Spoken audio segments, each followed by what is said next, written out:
Hello नमस्कार। आज हम बात करेंगे कि कंडीशन का सहारा लेकर किस प्रकार हम रिज़ल्ट निकाल सकते हैं, यानी फेल पास और ग्रेड कैसे निकाल सकते हैं।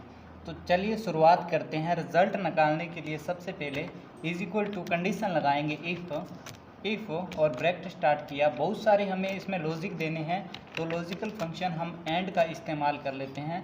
तो सबसे पहले कमल, अगर कमल का इंग्लिश में क्या है, ग्रेटर देन है, इज इक्वल टू है 33 मार्क्स, कोमा।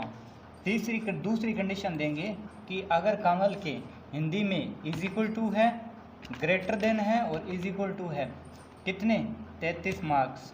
फिर हम तीसरी कंडीशन देंगे कि अगर कमल के मैथ में ग्रेटर देन है, इज इक्वल टू है कितने, 33 मार्क्स, कोमा। फिर हम चौथी कंडीशन देंगे कि अगर कमल के साइंस में इज ग्रेटर देन है और इज इक्वल टू है कितने, 33 मार्क्स, फिर कोमा।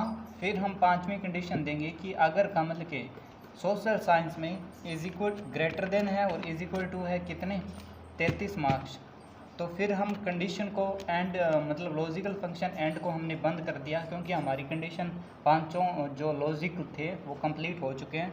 फिर हम कोमा का यूज़ करेंगे और फिर हम बताएंगे कि ये पूछ रहा है कि अभी आपको ट्रू वैल्यू में क्या लिखना है कि अगर ये कंडीशन सही है तो ट्रू वैल्यू में हमें लिखना है, क्या लिखना है, PASS, हमें पास लिखना है, फिर कोमा। फिर ये पूछ रहा है कि अगर फॉल्स वैल्यू, अगर ये कंडीशन सही ना हो तो फॉल्स वैल्यू में आप क्या करोगे। तो इसके लिए हम क्या यूज़ करेंगे, फेल, ठीक है, फेल यहाँ पर डबल इन्वर्टेड कोमा लगेगा ना, डबल इन्वर्टेड कोमा। तो ये हमारी कंडीशन क्या है, कंप्लीट हो चुकी है। तो अभी हम रिजल्ट निकालते हैं। तो ये पास है, इसको हम ड्रैग करेंगे जैसे नीचे,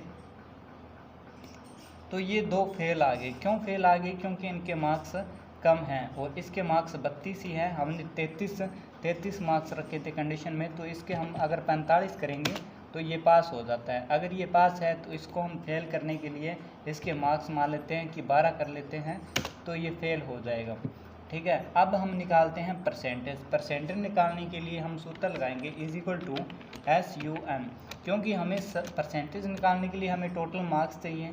तो टोटल मार्क्स कर लेंगे, 500 सब्जेक्ट में कितने मार्क्स हैं, ठीक है। फिर हमने ब्रैकेट को बंद किया और फिर हम डिवाइड करेंगे कितने से, क्योंकि हर एग्ज़ाम का हर जो पेपर होता है वो 100 नंबर का होता है। तो टोटल कितने हो गए, 5 है, तो टोटल 500 का हो गया, ठीक है। फिर हम मल्टीप्लाई कर देंगे कितने से, 100 से, ठीक है। और फिर हम एंटर प्रेस करेंगे तो ये आ गया इसका परसेंटेज, ठीक है। और परसेंटेज को हम जैसे नीचे ड्रैग करेंगे तो सभी के परसेंटेज आ जाएंगे। इस प्रकार ये आप देख सकते हैं सभी के परसेंटेज ये आ चुके हैं, ठीक है। और अभी हम निकालेंगे कौन सा, ग्रेड निकालना। ग्रेड भी कंडीशन के आधार पर निकलती है। तो ग्रेड निकालने के लिए हम सबसे पहले is equal to if condition लगाते हैं। कौन सी कंडीशन, इफ़ कंडीशन। इफ़ अगर ये परसेंटेज ग्रेटर देन है और इज इक्वल टू है, ग्रेटर देन है इज इक्वल टू है कितने के, 80 के, देन क्या आना चाहिए, कॉमा लगाकर। देन ये पूछ रहा है कि ट्रू वैल्यू में क्या आना चाहिए। तो ट्रू वैल्यू में क्या आना चाहिए, ध्यान रखना कॉमा और इन्वर्टेड कॉमा को आपको खास ध्यान रखना है। तो ट्रू वैल्यू में क्या आना चाहिए, ट्रू वैल्यू में आना चाहिए ए, ठीक है, ए ग्रेड आनी चाहिए। फिर हम कॉमा लगाएंगे। फिर ये पूछ रहा है कि अगर ये ट्रू वैल्यू इतनी है तो फॉल्स वैल्यू में आप क्या दोगे। फॉल्स वैल्यू में हम और कंडीशन दे सकते हैं, ठीक है। तो हमने एक और कंडीशन दे दी फॉल्स वैल्यू में, ठीक है। फॉल्स वैल्यू नहीं देकर फॉल्स वैल्यू में हम कंडीशन दे सकते हैं, ठीक है।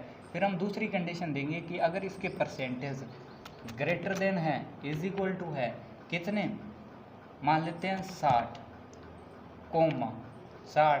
कोमा। फिर ये पूछ रहा है कि ट्रू वैल्यू में आपको क्या चाहिए। अगर ये ऐसे है तो ट्रू वैल्यू में हमें बी चाहिए, ठीक है, बी ग्रेड आ जाना चाहिए। फिर हम कोमा प्रेस करेंगे। फिर ये पूछ रहा है कि फॉल्स वैल्यू में आपको क्या चाहिए। फिर हम और कंडीशन देते हैं इफ़ फिर ब्रैकेट स्टार्ट।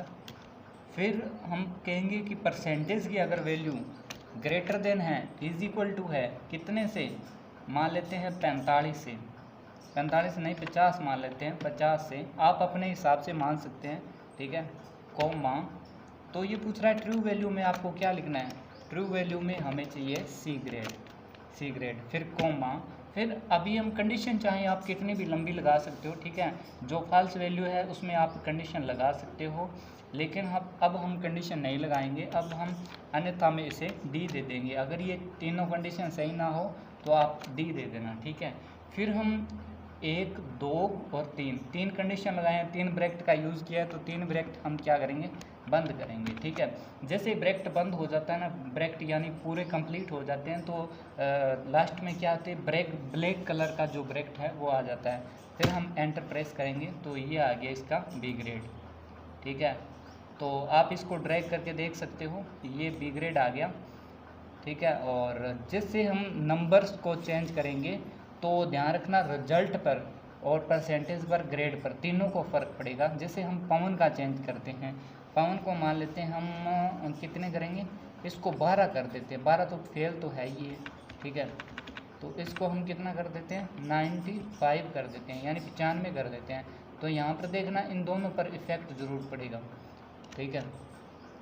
95 कर दिया, लेकिन ये फेल आ रहा है, क्यों आ रहा है, क्योंकि पवन के इंग्लिश में 5 ही मार्क्स है, ठीक है। तो हम इसको भी 45 कर देते हैं, ठीक है। 45 किया तो यहाँ पर देखना इफ़ेक्ट पड़ेगा, ये पास हो गया और परसेंटेज भी 69 हो गए और ग्रेड भी चेंज हो गया, ठीक है। जैसे ये डी ग्रेड है तो डी ग्रेड को हमें, ये फेल भी है तो इसको हमें चेंज करना है, ठीक है। तो देख लेना ग्रेड भी चेंज हो गए और परसेंटेज भी, ये देख सकते हो आप, ग्रेड और परसेंटेज चेंज हो गए हम।